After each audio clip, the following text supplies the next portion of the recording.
Hey, if you like to shop on Amazon like most everybody, you can help Southgate Media Group out by going to southgatemediagroup.com and look at the top. There's an Amazon link. You can click that, log into your account, and a portion of everything you buy will help support the podcast of Southgate Media. So it's cheap, it's easy, and you're just doing the same thing that you would do anyways. This is Dan Jurgens, and if you want to have a good time, keep listening to the Krypton Report. It's a bird. It's a plane. It's Superman. Jason J. Lewis, the voice of Superman on Justice League Action. This is Mark Wade, writer of Superman Birthright, and you're listening to the All Things Kryptonian podcast, including Superman and Supergirl. We discuss games, movies, cartoons, TV shows, and comics. Find us on Facebook, Instagram, YouTube, and Twitter. Hey guys, before we get started, I just want to say, if you haven't done so yet, but check out the Aspiring Kryptonian podcast as well as the Last Sons of Krypton podcast, both hosted by friends of ours. Good time in the world of Superman. Welcome to the Krypton Report. I am your host, Tyler, the man of tomorrow, Superman of blue, and with me is Jane. Just Jane. No, I'm just the Superman of red, the man of steel himself, the better of the better, best of the best, Mr. James Cole. Welcome, James. What's up, Tyler? Oh, you know, just hanging. Like, for all those good listeners out here, usually James and I chit-chat before we start, podcasting to get everything set up.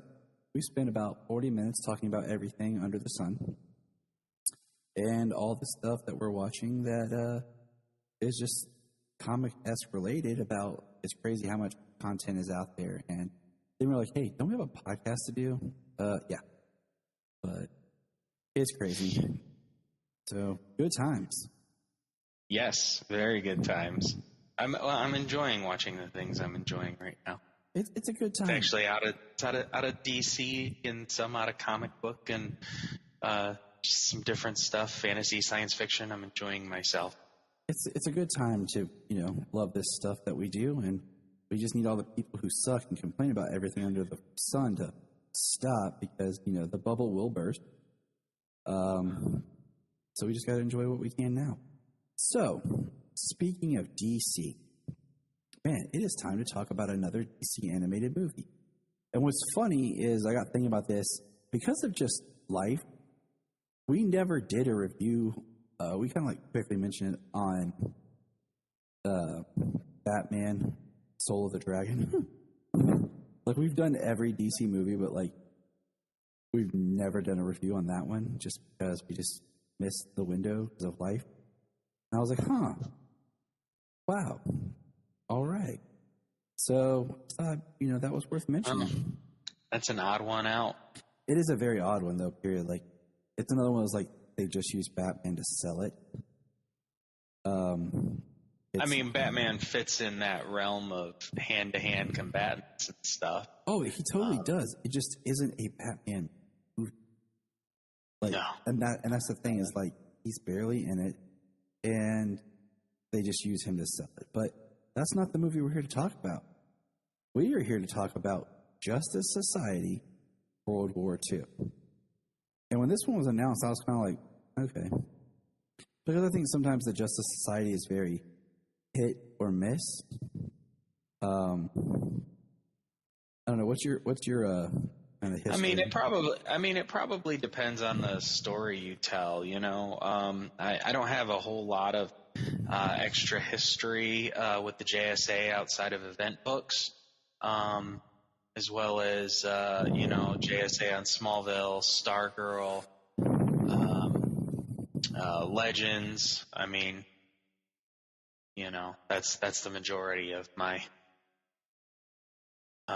familiarity with those characters. Yeah, mine's about the same. I've enjoyed the JSA through other books, especially a lot the ones that Jeff Johns had written, just because he loves the characters. He's done a really good job kind of revitalizing them and bringing that all back. I read some of those, but there was never any JSA characters that just really spoke to me. So I was never like, yeah, the JSA! But this movie looked cool. When we saw it, the animation style was the same as the animation style from the Superman Man of Tomorrow. So that got us all talking. We were wondering, will they be connected?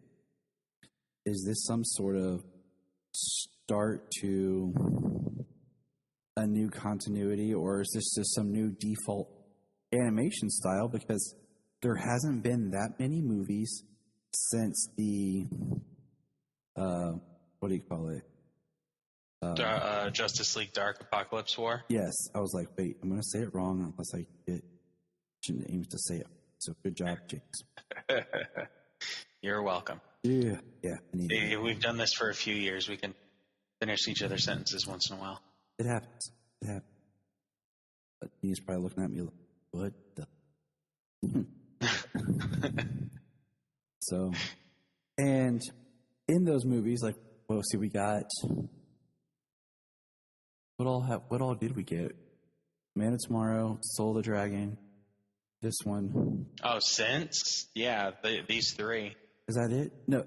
Well, we got the Jason Todd Death in the Family one. It's kind of like a weird outlier-ish thing. Yeah. So yeah, we so we were like, oh, is this going to be the new style? I mean, Soul of the Dragon wasn't this style, but it was similar-ish. So we're all trying to figure out what's going on, you know. And I would just say this was I like the brightness of the style, and the animation I like, even though at times I feel like they've slowed the animation down. And by saying that in the sense of, like if you go back and watch like old Hanna-Barbera cartoons, like old Scooby-Doo on Boomerang. This isn't a plug for Boomerang, but you can have Boomerang. If you watch, a lot of times, the only thing that moves is like their mouth and their head, because what they do is they wouldn't animate the rest of it. They would just animate the face to have motion. So you're looking at a still drawing longer. And I feel like that's kind of where this animation is a little bit. Like there are times where there's more stillness to it. And that's not a knock on it. I'm just, things to notice. Well, I think it fits the stories that they are telling. So we go with the two movies of this style, Man of Tomorrow and this, which, by the way, are connected because we get the same Superman from Man of Tomorrow. Hallelujah. In the opening of this movie and the closing of this movie, interacting with our new Flash, voiced by Matthew Bomer. Praise to the one above. Yes. I started clapping, and Janita looked at me like, "What?" And she hadn't watched Man of Tomorrow yet. Like every time we try to watch it with her, like it's just been busy. But after she watched this with us, we're like, okay, we're gonna watch it. Because I got excited. It's like, yes, they're building a new continuity. Yeah. So, like you said, the animation being slow, these two movies, they are not frantic, as we are used to seeing from time to time with the older animation style, and I mean also the high-paced action, things like that. They allow the story time to breathe and the characters to interact more than just and it wasn't every movie before because they've had great movies in the animated universe, but the story and the pacing seems more balanced throughout. Yes, I'll agree. I totally agree. So let's kind of break this movie down. Let me give us a quick summary here. Justice Society World War II, released 2021. The Justice Society of America, a group of heroes aiding the Allies in World War II, acquire an ally from the future who sends them on an adventure that changes history. All right, that's a summary, and it stars Stana Katic, who was Wonder Woman, who had previously been Lois Lane in Superman Unbound. Matt Bomer as the Flash, Barry Allen. formerly Superman and Superman Unbound, and a whole lot of other people that I have heard of and some I haven't. Darren Chris, once again, as Superman Clark Kent. Chris can never say his last name. Always enjoy his voice acting work. He's Steve forever. I just remember him as being Bo in the Stooges movie, or the guy who showed us that there are behind-the-scenes people that exist in The Office. Ever watched the last season? No, barely gotten into the first season so far. First season's rough, I'm telling you. It's weird. It just feels weird. But by get to the second season, you'll understand why so many people love it. But I know it's not forever, so I'm not hating. Not one of them. So yes, this just recently came out. We're gonna drop this on the day of physical release because we always do admire physical release, and we are giving away a digital copy of this. If you're listening to this, go on over to our YouTube channel, search Krypton Report, or follow our link tree, and just subscribe to our YouTube channel. We plan on doing some things over the summer for that. We're going to start building that up more, and just want to get some more people viewing. So, my overview on this film is I like it. I enjoyed it much more the second time, and I really enjoyed it. I have read reviews on IMDb, and it seems like it's very mixed. Some people liking it a lot, or people hating it and thinking it's complete trash. And I'm like, wow. Holy cow. Like, there's just some vicious people out there. But what's your overview? I liked it as well. I like the characters, the voice acting, the story, the twist, the resolution. It was good. I enjoyed. I got to watch it 1.5 times. I haven't got to see it 2 times through, but the second time I watched it, what I got to see more of, I enjoyed it more the second time around as well. So. Yeah, I think because certain twists, I was like, oh. And then the second time, I will say when I watched it, Brian and I were watching it, and the kids kept interrupting. Yeah. Yeah, the first time I got to watch it was fragmented as well. So. And I'll just throw this out there. Rotten Tomatoes has this as the tomato meter, which I'm not a huge Rotten Tomatoes fan, but I always just throw it up there at IMDb. 70% on the tomato meter, 76% for the audience. Yeah. It's still on the better end. Oh yeah, it's on the better end for both of them. So we watched it just recently. As recently as 10 minutes before we recorded this, we finished it. And we watched it as a family. And the kids really enjoyed it. They really got into it and were paying attention. Sayla even ran to her room and came back with her red tennis shoes and her flash mask. Excellent. Jania got into it, enjoyed it. I have a couple comments and notes in my notes from her to add to our conversation. So it was good to kind of just watch a DC film that was new as a family, you know? And I'll point out a couple parts as we go through and talk about it that the kids were both like, no, you know? And it was exciting just to have that energy. Yeah. So far with these movies, the 2 that have come out and Long Halloween coming out next, with the same animation style. I was going to bring that up at the end. We can put a pin in that until later, but just the animation style itself. Some people are down with it, some people are okay with it, and some people just flat out hate it, and they just think the movies are completely garbage just because they don't like the animation style. And I mean, it was jarring to see these characters in this style because the only thing close to it I think that come out previously was probably New Frontier.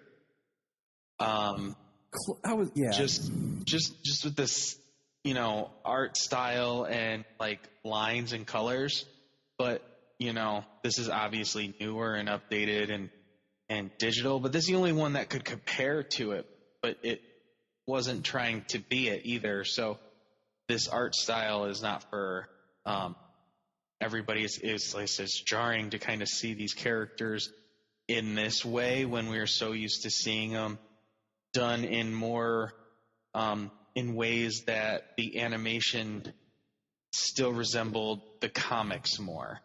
Well, it's like it's kind of like it's hard for me to watch the Flashpoint Paradox because some of the animation in that I don't like the way it looks. Like Aquaman and Superman, I think. Like when he first shows up at the beginning, is that? Yeah, I think yeah, so. Yeah. They look a little funny there, and then the Flashpoint Aquaman looks kind of crazy in some animation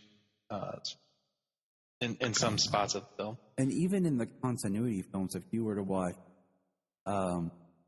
Justice League 4 and watch Apocalypse 4, there's soft changes, even though it's supposed to be the same continuity and animation style. There's been some soft changes. This new tone just feels more hopeful. Like it feels just like it's brighter.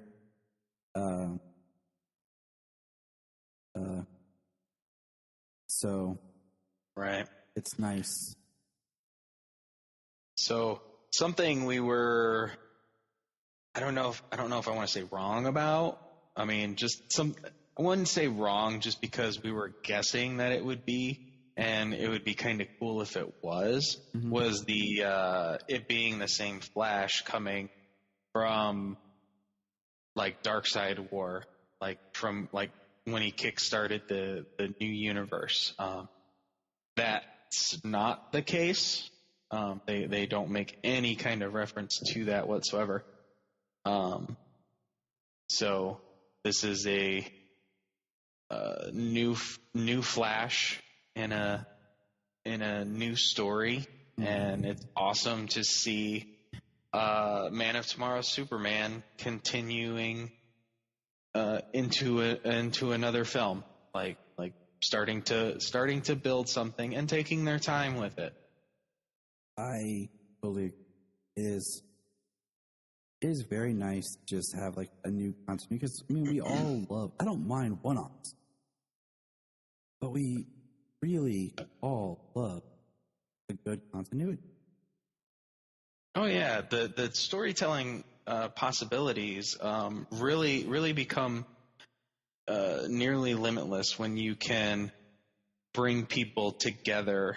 Like they can have their own separate stories, and then they can also have team up stories. And it really helps to build and flesh out characters. And I mean, that's why the Marvel Cinematic Universe works so well. The almost episodic way the movies come out. Like it's a cinematic television show almost. I mean, that's what it is. Yeah.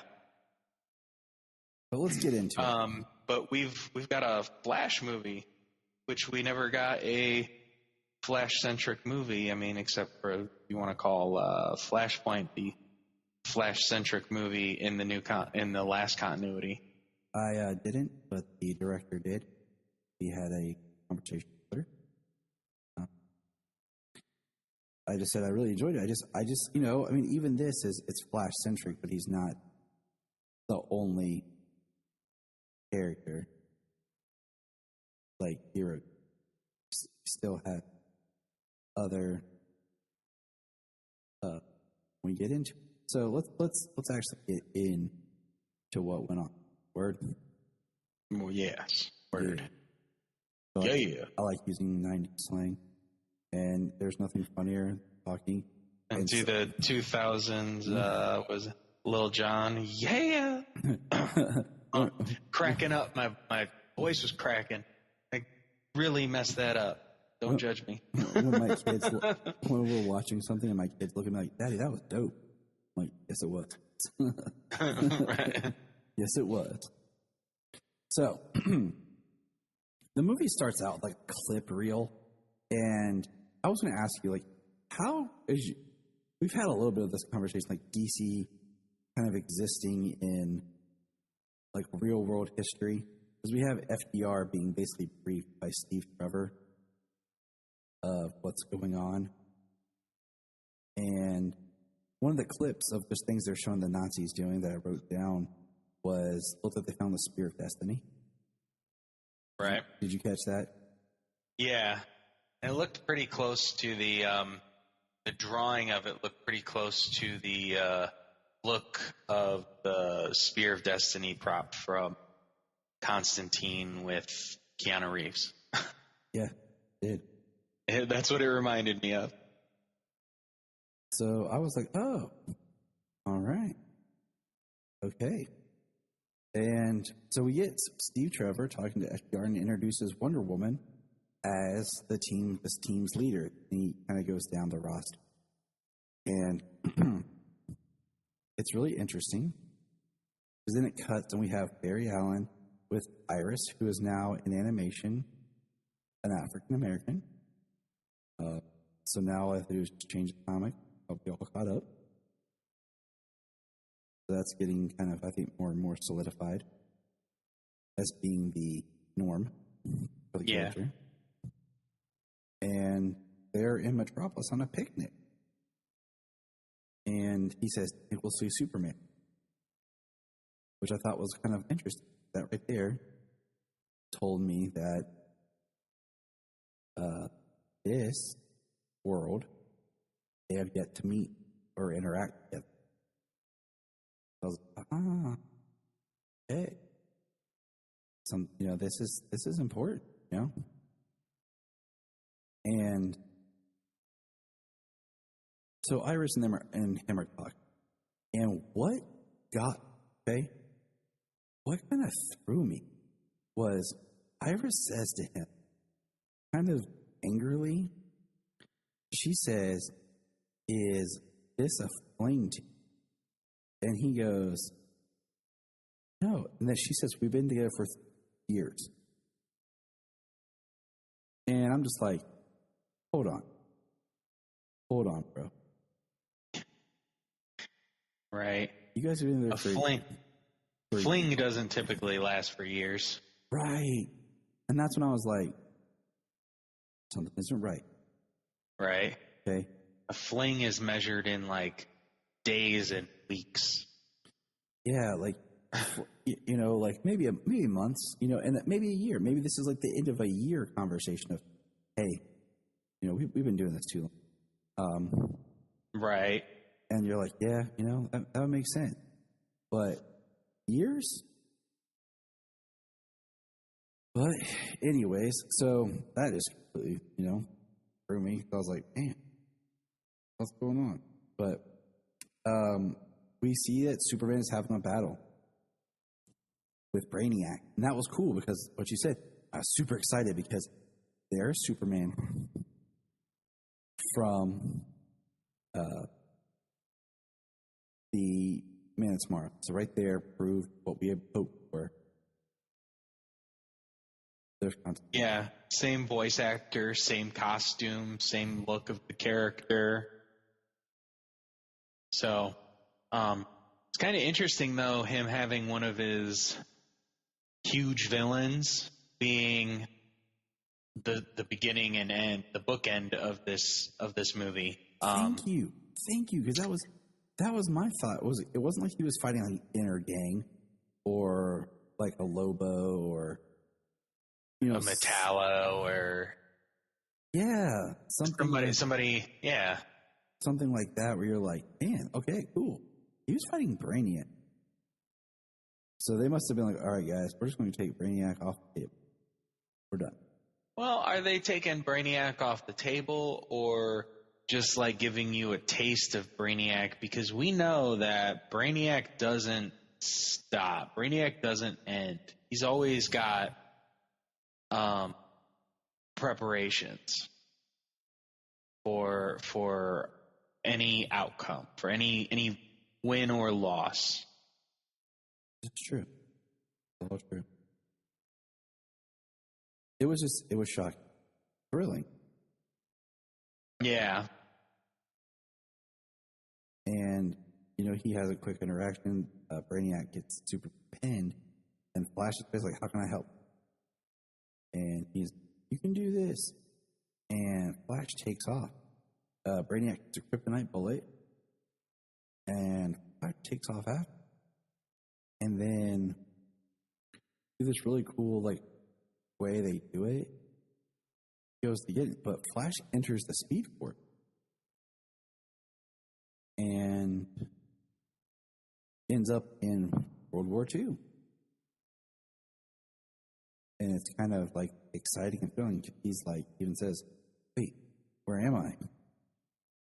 And I don't know, he doesn't know where he is right away. And I mean, as soon as he disappears and the colorful light show is done, because the inside of the Speed Force looked freaking awesome. And we saw Dr. Fate in the Speed Force. I thought it was pretty cool. Yeah, we did see Dr. Fate telling him to follow his voice. So he ran towards Dr. Fate. And then the next thing we get is a scene in war-torn France where the Germans are attacking this village, and then we get the JSA, Wonder Woman, and a couple of them. I don't think everybody shows up. I think it's just Wonder Woman, and then the Flash comes out of the Speed Force there, and Wonder Woman takes him for an enemy. Black Canary shows up.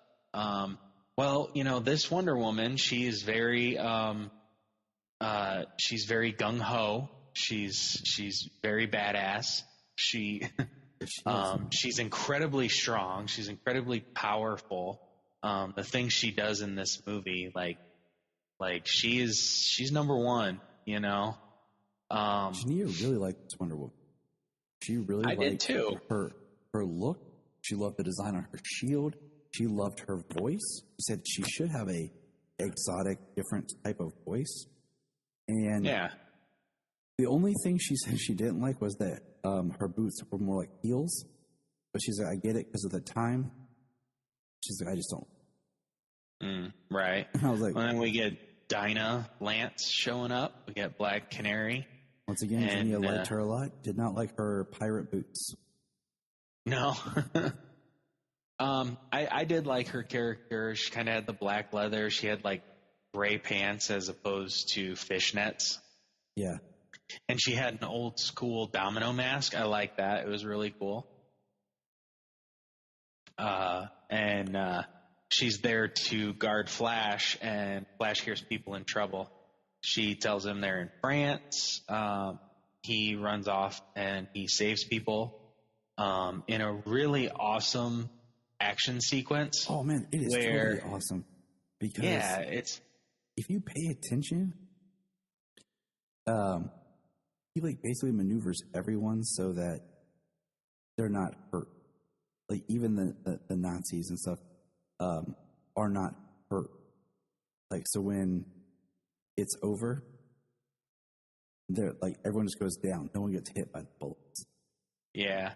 And he really does because of how fast he's going, a minimal effort is required because of the transfer of energy from how fast he's going. So he just has to touch him. He just touches him against the head.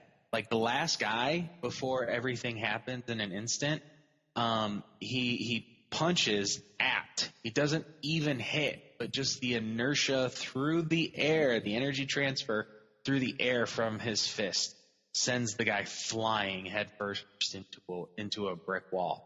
And might I add, this is World War II, and these people, Wonder Woman kills a lot of these guys and brutally breaks legs and limbs.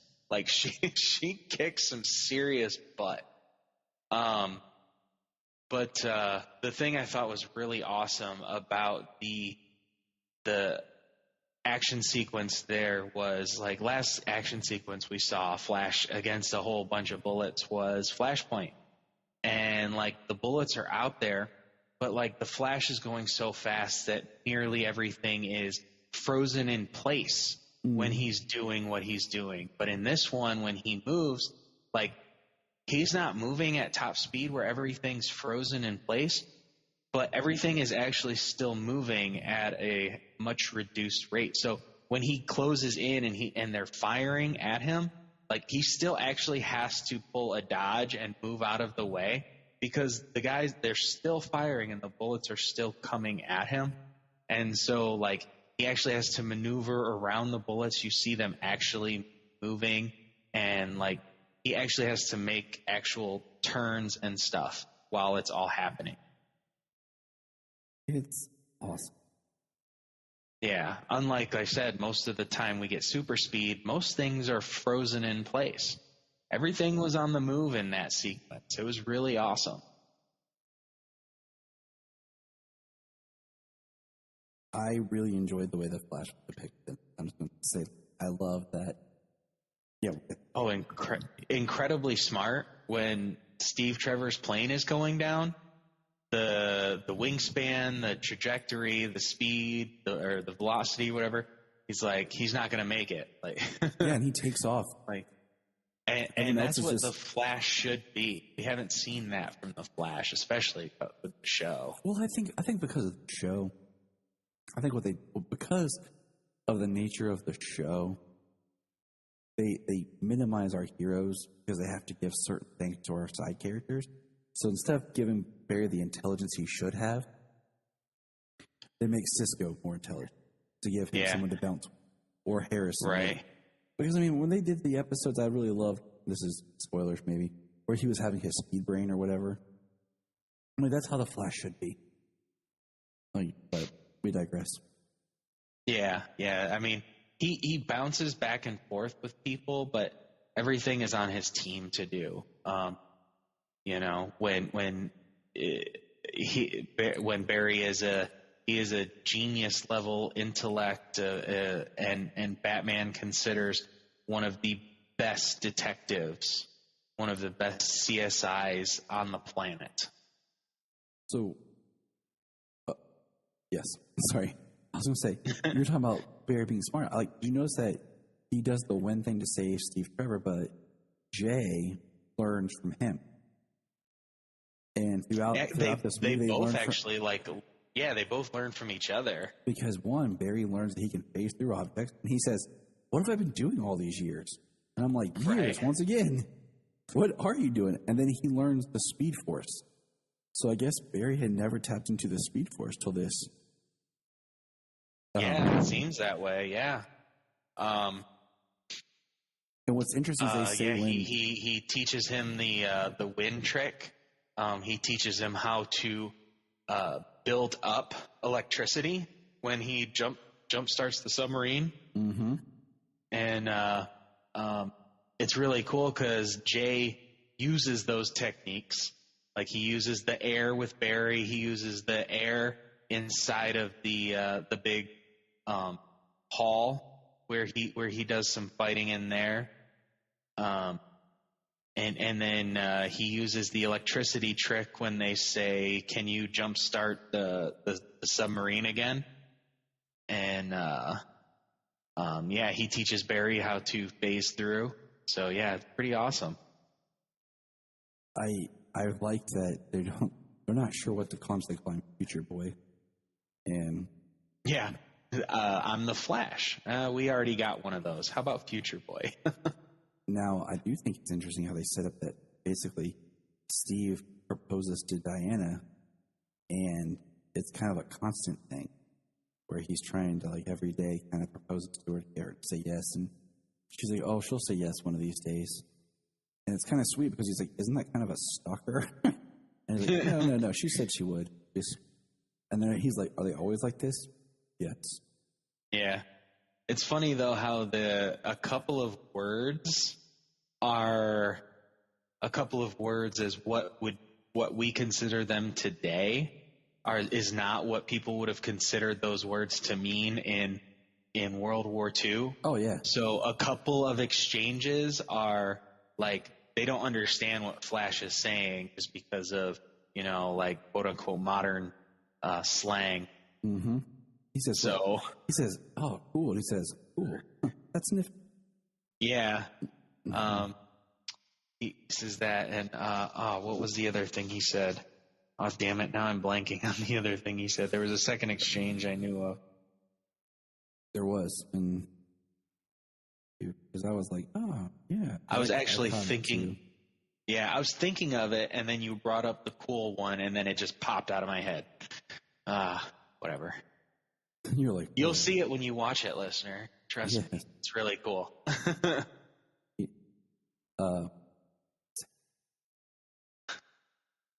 It's gonna bug us. We'll figure it out as soon as we're done recording. Yeah, well, I'll just punch it in like it's blah. Back to you, Ollie. It's gonna rain. Nice. Yeah, I mean, it's really funny because, like you said, Ginny and I were talking about this the other day of just words that we use, but then, a century ago or a generation or two ago, were completely different. And you're like, huh? Like, even like I said, slang words. Like, I like to bring back 90s slang. And I'll say, that's dope. People look at me like, what? Unless they're, cool like us. I enjoyed that they had the earpieces. They like tap them in Morse code. Right. Yeah. That was interesting. Interesting technology they had. So they get this code. They intercept this code, and they have to, and they don't know how to figure it out. So they go to a place, they go to a castle, a fortress, where a code breaker, a mystic, is being held. Yeah, this is, I think, the part that gets a little confusing is they have these coordinates, and the code breaker we found out is Dr. Fate. And yes. Dr. Fate, and this is where it gets a little confusing. And I wonder if this is going to pay off in another thing, but I don't think so. Because we have a kid, and I kind of looks like Command. That's why I put in my notes. This Commandy says, he said you would come, and he hands Shakespeare, who's this reporter who's on the ground with the team, kind of spitting the story so that nobody knows that they're actually in World War II, these superheroes. Because Barry even says, like, this is the past, and I've never heard of you guys. And we find out that Shakespeare is actually Superman. It's Clark. And yeah, he gets shot, and the bullet just, obviously crunches on his skin. And the big thing is, I thought, okay, did Superman get pulled into the time with Flash, and maybe he arrived earlier? And because he didn't have the Speed Force, he forgot who he was. But we have another twist here, and this is the one I don't. At first, I was like, I don't know if I like that. But what is that big twist, team? Well, he's Clark Kent, and he reveals that he was on Earth, and he knows he's from another planet. So we don't know anything about what he knows. But he's on Earth. He's from another planet, and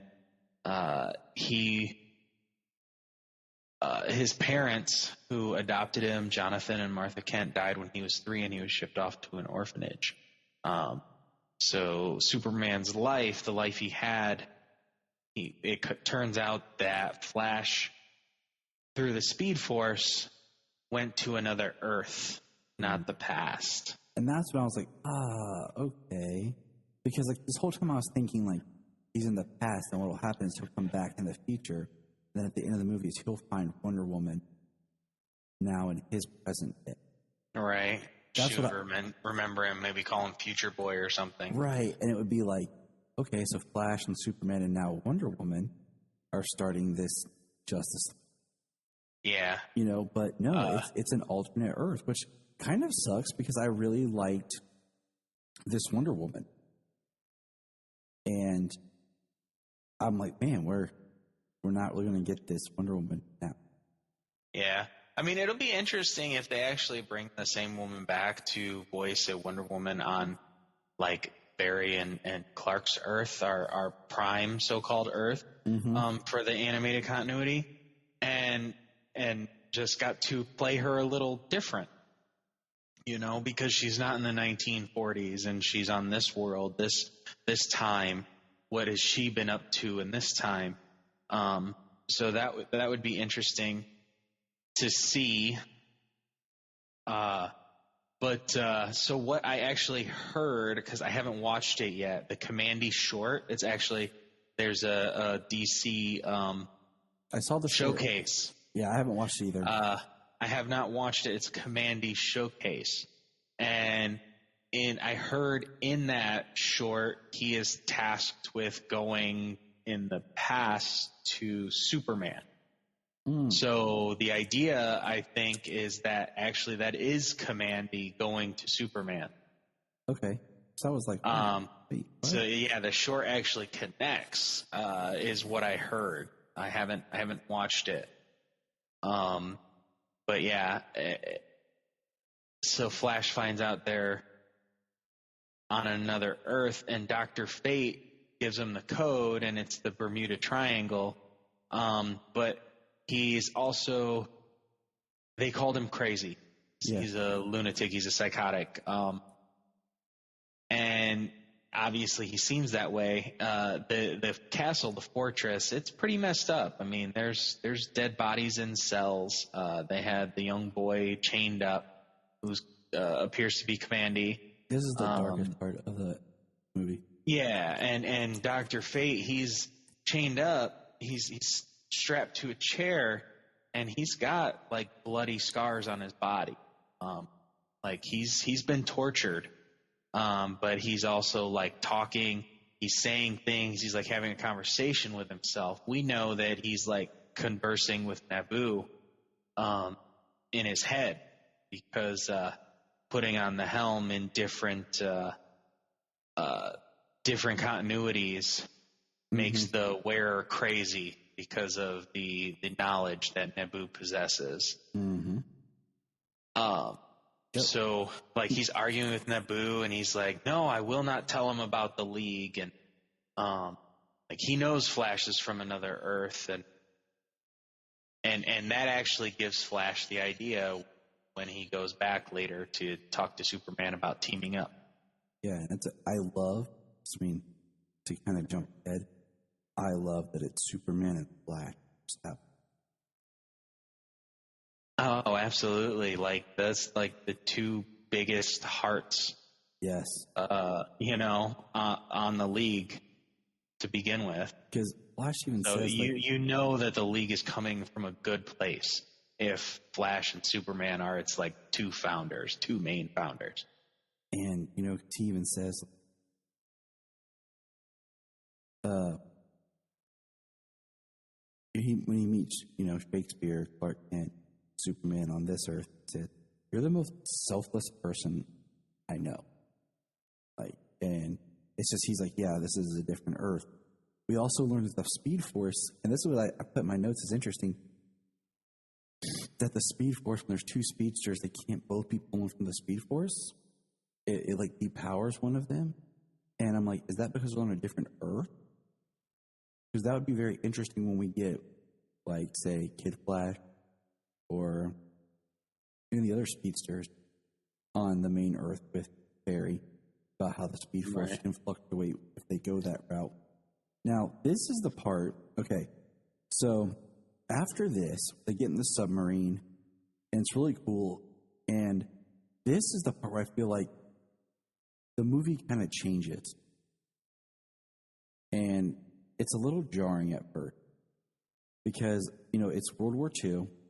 I want to see them fighting Nazis. Yeah, ground level troops, that kind of stuff. And we lose the Nazis. Okay, we lose the World War II element here because they go to the Bermuda Triangle and they go to Atlantis. We see Atlantean soldiers. We have a great scene of Diana getting shot out this torpedo tube and fighting in water. Yeah, that's pretty awesome. And the Atlantean soldiers look like Mr. Freeze. I don't know why, but that's just what I thought of first when I looked at them.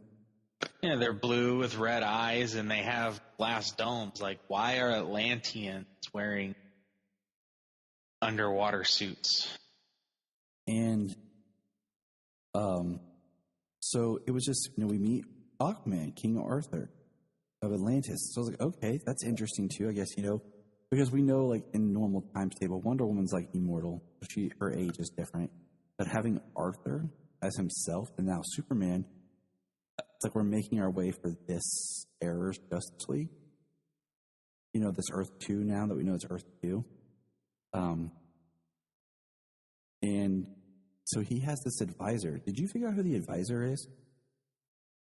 No. I think it's Psycho Pirate. It was something that, like, Brian and I had talked about, messaging and stuff, and he said he saw it somewhere, because I thought it was maybe Felix Faust. Because it's just listed as advisor. And really? At the end, there's a quick line where he says he just disappears.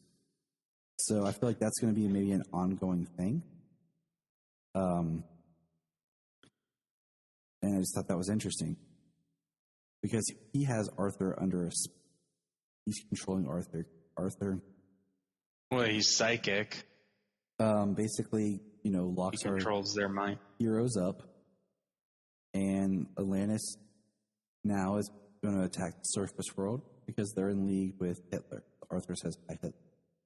And I was like, okay, but that's what just got me jarring, is because there's not even any Nazis. There's no, like, Nazis in Atlantis or nothing. It just that changes. guy is a Nazi, and he's using his powers to further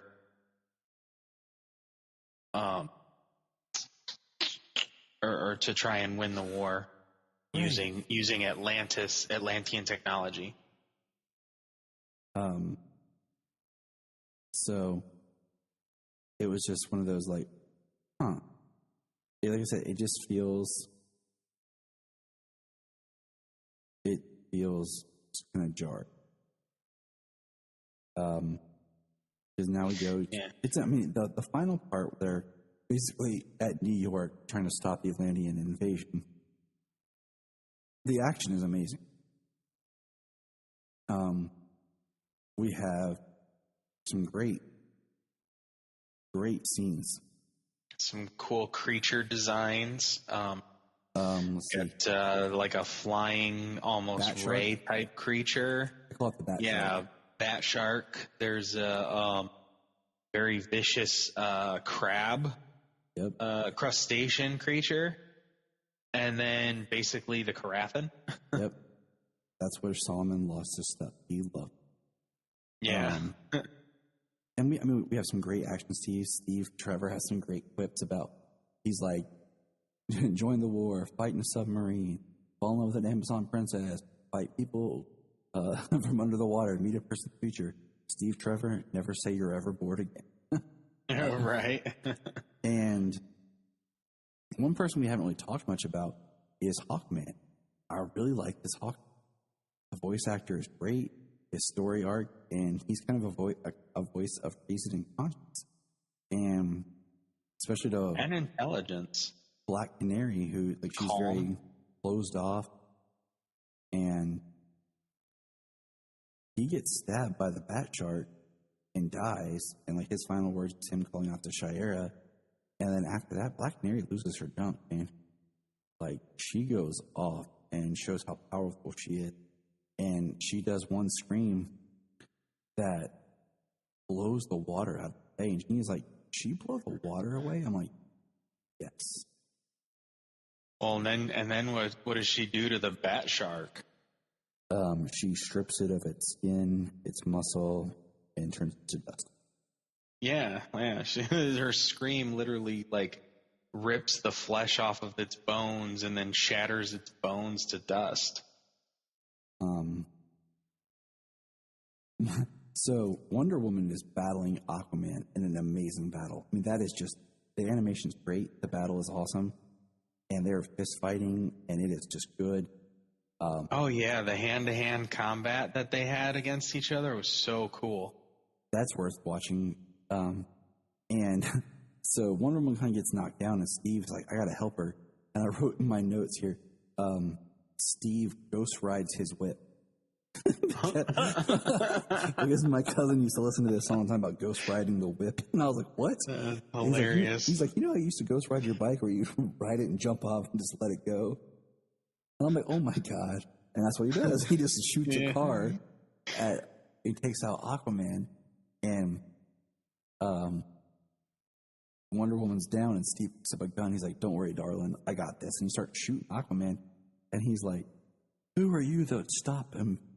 Belong, like Aquaman yelling, like something about the business of God. No, it's something. He goes, Steve Trevor, Colonel of the Army, Wonder Woman boy. And then Aquaman, like, picks him up, throws him on the ground, is about to stab him with his trident. And that's when he says, "Who are you, a mere man, with your business part of God's?" And like his trident comes down. This is probably one of my favorite scenes of the whole thing. Is Wonder Woman's bracelet is right there. Stop the trident. And she's like, "I have business," or something like that. And punch Aquaman in the face. And then we learn that he can control his trident with telekinesis. He's like pulling it towards him, and Wonder Woman just takes her bracelet and breaks it. Yeah, it's epic. Yeah, it's pretty freaking awesome. We have Flash running on water. Oh, I forgot to mention, one of my favorite parts though is when Barry like goes to free the heroes, because like he phased through the floor, get them out, and he goes up on a landing guard and punches him in the face like a gazillion times. I literally would laugh out loud. Really hard, because he's like, right. Yeah, that was pretty cool. I do like him running on water the way he did, because like when everything is all said and done, and he doesn't have to keep running like that, he just stops and he just sinks into the water, and like he's close to shore, so he only like sinks down into like 4 feet of water, and he just stands there. It's like, oh, that's pretty cool. Like he just stopped on water and just sank right in. He was like, what just happened? So the big thing is we see our heroes think they've, and we see all kinds of like Nazi bombers. And the advisor is talking to Steve and basically takes the broken trident, stabs Steve in the back. Yeah, he comes up behind Steve with the 3-pronged end of the trident, with the pointy end, and stabs him in the back, stabs him through his heart. And it was his chest. It was intense. And so I'm trying to remember, who is it that sees him and he says something, he says, "Go," to try to stop him. And Diana doesn't see it. And they're all going to, they see these bombers coming, and they're just like, and then boom, here comes Superman. Yeah. And it's Golden Age Superman. Yeah, it's Golden Age Superman, and that's what I love about it too, is the story he gave. Golden Age Superman, he was found and dropped off at an orphanage. That's Golden Age Superman's story. He grew up in an orphanage. And that's somewhat of the story he gives. Like, he was found by the Kents, but I mean, old folks, they died when he was young and went to an orphanage. I was like, man, that's pretty awesome, giving us Golden Age Superman like that. Yeah. And then he shows up jumping from ship to ship, from bomber to bomber. So he's not flying. Blowing him up. That's the thing to point out. He's not flying. Not that I noticed. I'd have to look again. Like I said, I didn't get... because he even jumps off the ship and comes down. Like, yeah, he does jump. I did see that for sure, but I can't remember if he like came down and up or what he was doing. But even still, I mean, that's just Fleischer. Like, sometimes he kind of flew, sometimes he didn't. I just kind of wish they would have done a different symbol for his costume. Like, done maybe more of a Golden Age alternate style chest symbol to really just kind of help distinguish him. And I looked it up. Yeah, that the advisor was Psycho. So we will see where Psycho Pirate leads us. So the harsh part is Superman joins in. He talks about not sitting on the sidelines, getting in the game. And then we hear our men yell, and Diana goes over and sees Steve. And she's like basically admitting that she thought when the war was over they could be together. And she's mad for, never really, agreeing to Steve's marriage proposal or anything. And he's like, we grant a dying man a last wish. And he goes to put the ring on her finger. She nods her head, and he dies before he can. And it was intense because, like, I got a little teary-eyed, and you got teary-eyed, and the kids were like, no, not Steve. Right. And I'm like, dang. And, and what I like is she gives Barry her engagement ring that Steve had for her, and basically says, you agreed with me of why I never told Steve yes, but basically don't waste time. Yeah. So Barry, through the Speed Force, goes back, saves Superman, and that's why there's that really weird scene of how he's running. He goes to save Superman earlier, and it's him coming back, runs into himself. And yeah, it's kind of interesting. It happens like so fast. Like Barry comes from the other side of Superman, slides underneath him in the car, and stands up and catches the kryptonite bullet and spins it around and throws it straight through the head of Brainiac. Yeah. So it's like, it's really cool because it happened so fast. It's like you thought like it was the moment that Barry grabbed the kryptonite bullet, that he entered the Speed Force, but it's like actually like that very instant, that very fraction of a second, whatever, that he went to grab it, that he entered into the Speed Force. So at that exact same moment was the time it got caught out of the air from the time he disappeared.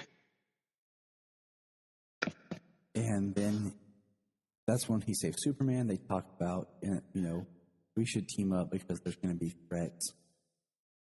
I like that, though. Superman was like, wait, you were, how did you, because he came from the other side of him. He's like, you were just over. He's like, yeah, I know, man. What up? It's like, and I love it. They shake hands, and it's an epic scene. And then the final scene is Barry talking to Iris, and he proposes, and she says yes. And that's where it ends. There's no post-credit scene that I watched just to see. And so now, if we think about it, we've been introduced to Superman, the Flash, Martian Manhunter, and we were teased Batman. Did we think about that scene in Man of Tomorrow where they kind of tease Batman? Yeah, talk about his cool cape, or write his cool cape on the photo. So yeah, I think we could go more into detail and stuff, and sometimes we do, but I really like this movie.